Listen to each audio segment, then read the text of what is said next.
Bonjour tout le monde, j'espère que vous allez bien. Bienvenue à bord de ce balado des Coops de l'information, produit en partenariat avec l'Union des municipalités du Québec. On va voyager ensemble pour voir du pays. Je m'appelle Simon Jaudoin, je me pose une question bien simple. Comment ça va chez vous?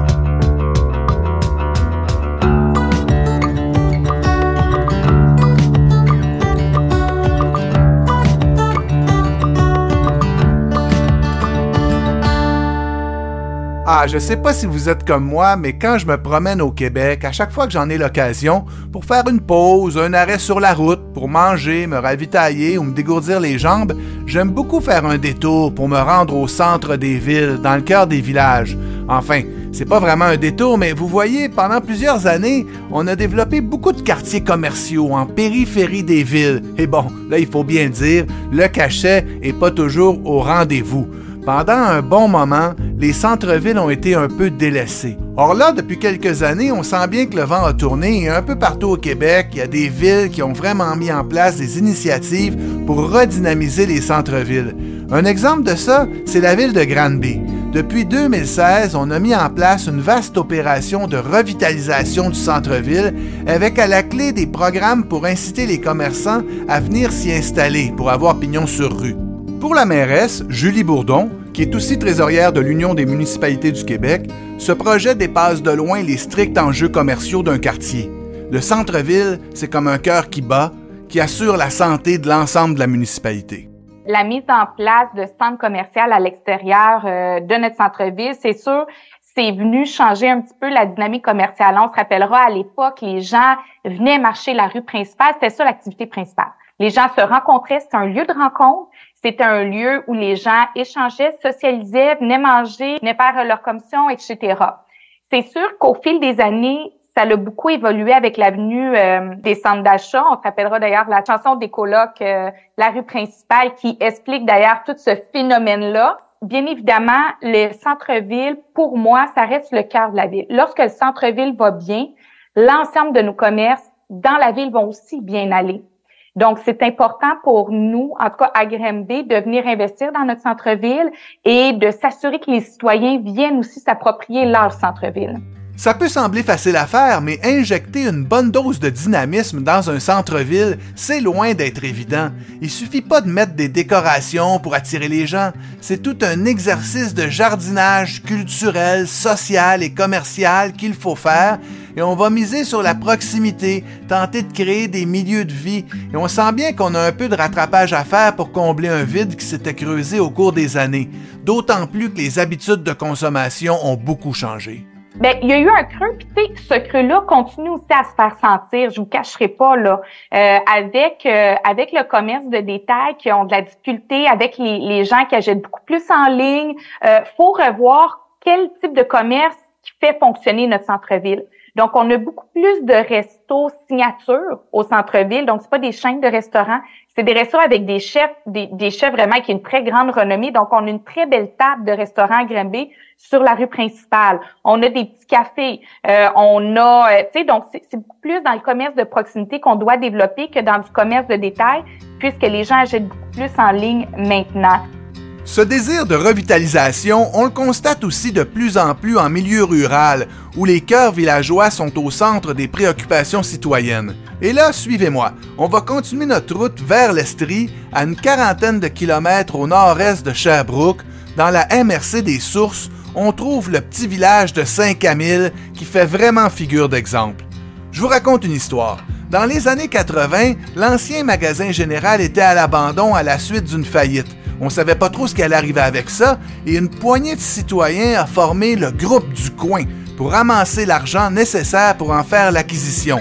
L'ancien magasin général a été transformé depuis en espace intergénérationnel de rencontres à vocation communautaire et culturelle avec un nom teinté de joie de vivre, le Petit Bonheur de Saint-Camille.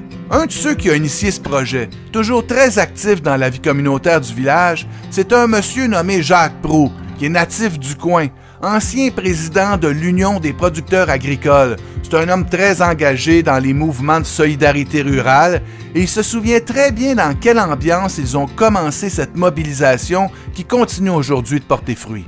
Ben en fait, écoutez, on avait une population qui était en baisse constamment. Il fallait trouver un moyen, justement, de non seulement conserver les structures, conserver les services, mais fallait augmenter la population. Et c'est le constat qu'on a fait. Et c'est à partir de ça, justement, qu'on a décidé d'investir de cette façon-là pour redynamiser le milieu, en fait, et de faire en sorte que une nouvelle façon de vivre, une nouvelle des intérêts particuliers, justement, pour pouvoir augmenter la population, puis par le fait même faire vivre les activités, les commerces, ou ainsi de suite.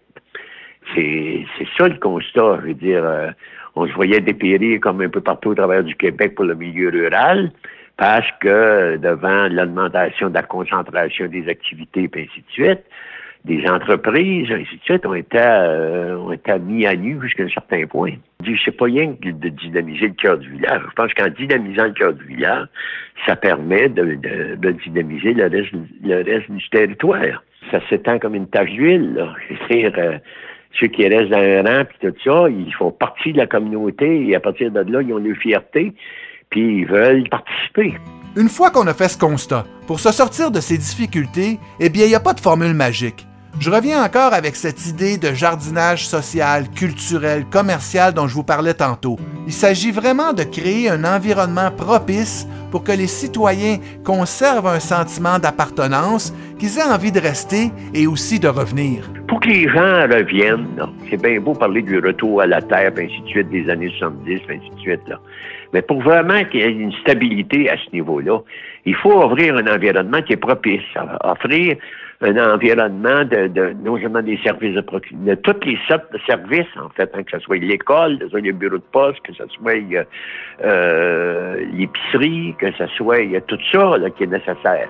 Alors, nous autres, on a voulu créer un environnement qui est intéressant, un environnement qui attire les gens, puis ça a donné des résultats. Comme je vous disais, il n'y a pas de formule magique. Qu'on soit dans un village comme Saint-Camille qui compte 550 habitants ou une ville comme Granby qui en compte 70 000, le problème se pose à peu près de la même manière. Si on veut faire vivre un centre-ville, ça prend une certaine mixité de population, puis ça prend de la population aussi qui habite proche, qui vont pouvoir venir utiliser puis aller faire des achats de proximité et venir dans le centre-ville. Ça prend aussi des bureaux, des gens qui travaillent au centre-ville puis qui viennent consommer au centre-ville. Donc, tu sais, c'est pas juste de dire, bon, on fait de l'animation puis les gens vont venir, tu sais. On veut vraiment travailler sur la mixité sociale, comment avoir des gens de n'importe quelle classe sociale qui soient dans notre centre-ville pour être en mesure qu'ils soient habités et qu'ils aillent bien économiquement aussi, là. Là, on arrive à une notion importante qu'il faut bien comprendre. S'il n'y a pas de formule magique, il y a quand même des ingrédients essentiels. Vous voyez, on parle d'appartenance, on parle du désir d'habiter un milieu de vie, un quartier. Eh bien ça, ce ne sont pas des sentiments qu'on peut tout bonnement inculquer aux citoyens en leur inventant quelque chose qu'ils n'ont pas choisi. Ils doivent impérativement participer à sa création. Nous, vraiment, là, la façon qu'on a commencé, là, c'est vraiment par consulter la population. On est vraiment parti à la base puis dire, vous, là, comment vous le voyez, votre centre-ville? Avec certaines orientations, certaines bases du conseil municipal qui donnaient la vision de base. Mais après, c'est important de le faire avec la population. Parce que si ça vient juste d'un groupe de gens puis qu'on vient imposer une certaine vision au centre-ville, bien, les gens se l'approprieront pas, le centre-ville.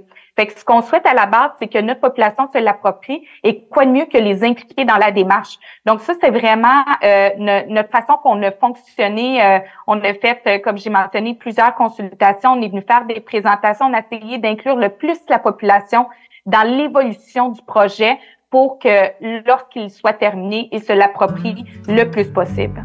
Pour Jacques Proulx à Saint-Camille, cet ingrédient est d'autant plus essentiel que dans une petite communauté comme la sienne, pour faire aboutir des projets, il faut carrément que les citoyens les prennent en main pour les réaliser. Faut que ce soit des projets, tout ça, ou que ça implique la population locale, ou que les gens s'intéressent, s'impliquent, prennent des responsabilités. Il faut arrêter de se fier chez les autres pour notre développement. Il faut le prendre en main puis le faire nous autres mêmes. Avec, sur les soutiens qui peuvent exister un peu partout. Une fois la population mobilisée autour d'un projet, bien évidemment, il faut donner à tout ce beau monde la possibilité de se rencontrer, d'échanger, de tisser des liens. C'est d'ailleurs exactement la mission d'un lieu comme le Petit Bonheur de Saint-Camille, le magasin général dont je vous parlais. C'est un espace intergénérationnel de rencontres à vocation communautaire et culturelle. Eh bien, dans une ville comme Granby, c'est la même chose. Il ne s'agit pas simplement d'aligner des commerces les uns à la suite des autres. Il faut créer une agora, une place du marché, une place publique. Ça prend des activités. Les marchés publics au centre-ville, c'est quelque chose qui fonctionne super bien. Ça peut être un beau complément parce que le marché public, c'est une rencontre avec les producteurs. C'est des liens qui se créent, c'est des gens qui viennent à chaque semaine prendre leurs légumes, leur viande, peu importe.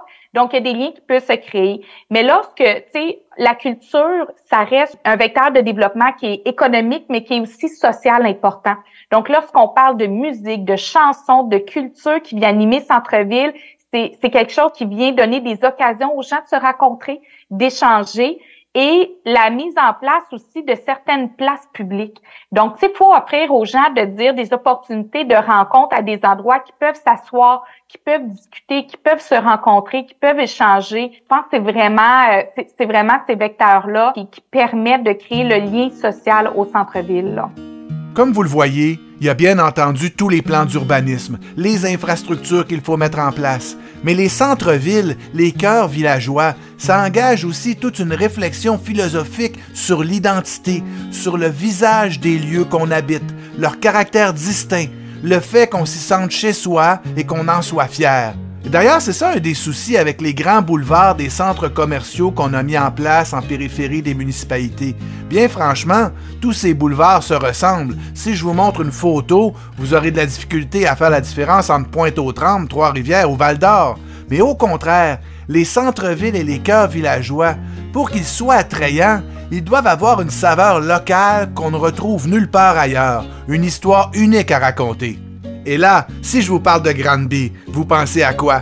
Eh oui, vous pensez aux Zoo de Granby qui est connu dans toute la province. Ça peut vous sembler rigolo à première vue, mais c'est vraiment une histoire locale à raconter. Ben, les gens, il y a une grande fierté au niveau du zoo. J'adore vraiment tout le temps raconter l'histoire parce que c'est pas tout le monde qui la connaît. En fait, le zoo, ben, premièrement, c'est un OBNL. Hein, c'est un organisme à but non lucratif et qui a été créé par le maire Horace Boivin. Donc, le maire Horace Boivin, à l'époque, dans les années 50-60, lorsqu'il était maire, il était député, président de la commission scolaire, commissaire industriel. Dans ce temps-là, il faisait pas mal tout. Et comme commissaire industriel, il faisait souvent des voyages à l'étranger pour amener des industries à Granby. Et lorsqu'il revenait de l'étranger, à cette époque-là, il ramenait des animaux. Le tout est parti dans un petit parc qu'on appelle le parc Avery à Granby. Et finalement, le zoo a été créé quelques années plus tard et c'est devenu l'institution que c'est aujourd'hui, qui est une institution touristique majeure au Québec et qui est un zoo de renommée mondiale également. Donc, c'est pour ça que les gens ont un sentiment d'appartenance, étant donné que c'est vraiment parti tout petit. Il y avait même un gorille, un moment donné, qui est arrivé, que c'était des citoyens qui l'hébergeaient. Le gorille, quand il est arrivé bébé, Mumba, il y a une histoire, tu sais. Fait qu'il y a vraiment un sentiment d'appartenance au zoo qui est très fort pour les grandiennes, là. Alors là, vous vous demandez peut-être, mais pourquoi donc il nous parle du zoo alors qu'il est question d'un projet de revitalisation du centre-ville? Eh bien voilà, je vous explique. C'est que cette histoire unique, elle est venue teinter l'image du quartier auquel on vient de faire une nouvelle beauté. Granby, quand les gens parlent de Granby, ils vont parler du zoo. Hein? Donc, on est venu faire des clins d'œil au zoo à même notre centre-ville. Donc, on a une grande girafe rouge en sculpture au centre-ville. Nos traverses piétonnes sont en peau d'animaux, avec un design de peau d'animaux, de zèbre ou quoi que ce soit. Donc, on est vraiment venu donner un petit clin d'œil aux gens pour créer encore plus ce sentiment d'appartenance. Donc, il faut trouver chacun, c'est quoi notre côté unique et comment le citoyen va s'y retrouver. Qu'est-ce qui fait que le centre-ville à Granby est différent de celui de Magog ou est différent de celui de Sherbrooke ou celui d'ailleurs, tu sais. Donc, c'est chacun, ça prend, il faut aller chercher ce qui va faire vibrer les citoyens. Et en fait, la signature au niveau du zoo, c'est aussi venu de nos consultations citoyennes de mettre ça en place, là. À Saint-Camille, au village de Jacques-Proulx, bien évidemment, il n'y a pas de zoo, ni d'attrait touristique d'envergure ou de grands monuments ou quoi que ce soit du genre.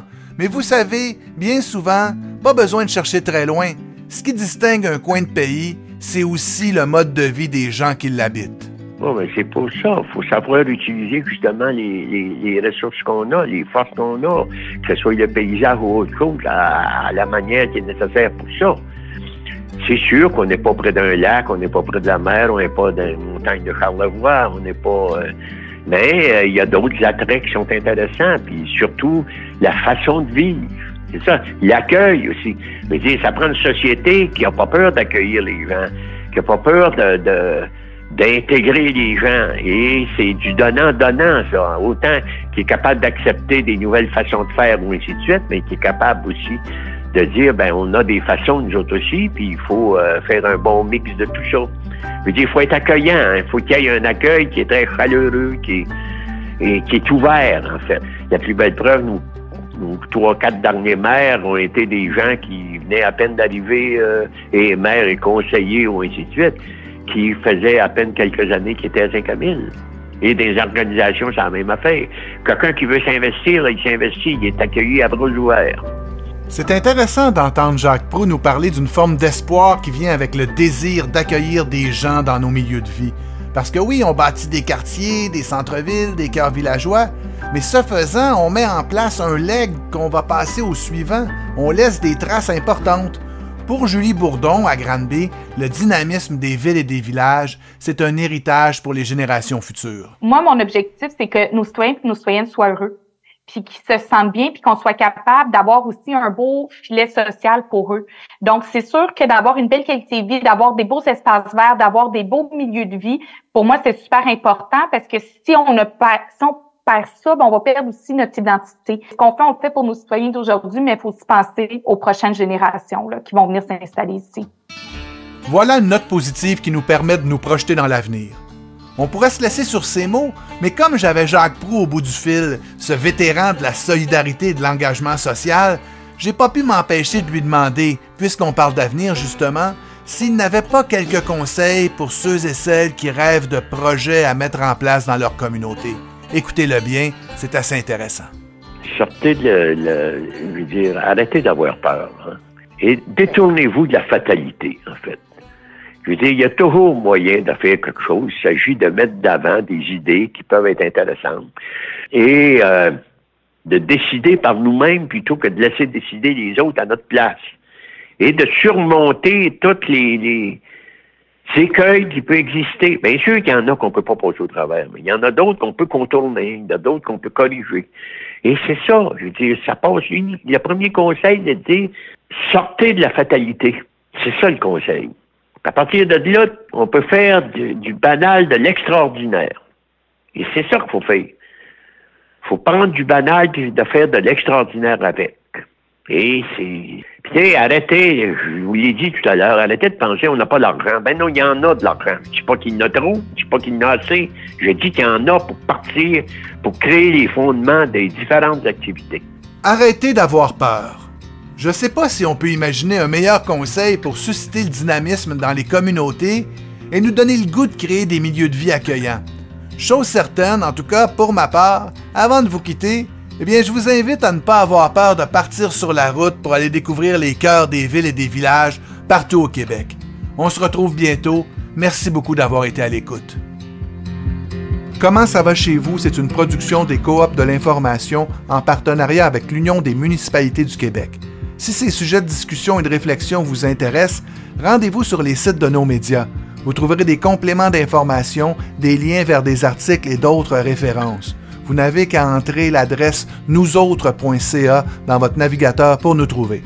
Je vous invite aussi à vous abonner aux infolettres des 6 médias des Coops de l'information, Le Soleil à Québec, Le Droit à Gatineau, La Tribune à Sherbrooke, La Voix de l'Est à Granby, Le Quotidien à Saguenay et Le Nouvelliste à Trois-Rivières. C'est gratuit et vous allez recevoir à tous les jours des bouquets de nouvelles locales qui vont vous permettre de mieux comprendre ce qui se passe au Québec. Je m'appelle Simon Jaudoin et je vous dis portez-vous bien. À bientôt.